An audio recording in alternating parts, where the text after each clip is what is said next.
जून का महीना खत्म होने को है और जुलाई शुरू होने में अब कुछ ही दिन बाकी रह गए हैं, लेकिन जैसे जैसे दिन बीत रहे हैं किसानों के माथे पर चिंता की लकीरें उभरने लगी हैं। किसानों की चिंता की सबसे बड़ी वजह है बारिश का ना होना।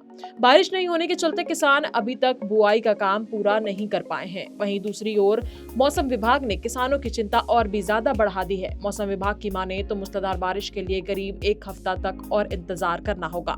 हालांकि ये भी कहा जा रहा है कि प्रदेश के लगभग 80% हिस्सों में मानसून का आगमन हो चुका है।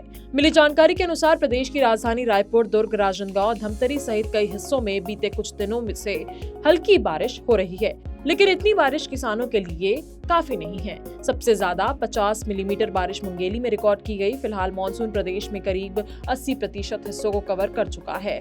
बस्तर में बारिश को लेकर सबसे बेहतर स्थिति है, फिर भी यहाँ 54% तक कम पानी गिरा है। वहीं राजनांदगांव समेत कई जिलों में 80% तक कम बारिश हुई है। दूसरी ओर छत्तीसगढ़ में मानसून की धीमी रफ्तार ने किसानों की चिंता बढ़ा दी है। कृषि विशेषज्ञों के अनुसार इस साल अल नीनो का प्रभाव देखने को मिल सकता है।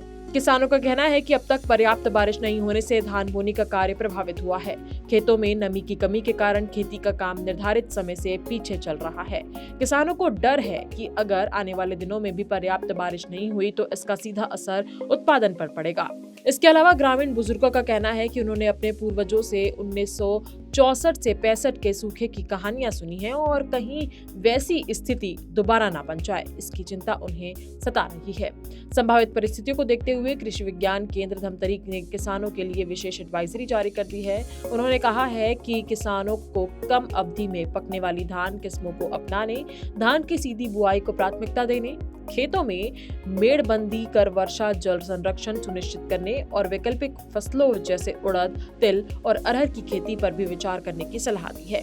वैज्ञानिकों का कहना है कि समय रहते रणनीति बदलकर किसान नुकसान को काफी हद तक कम कर सकते हैं।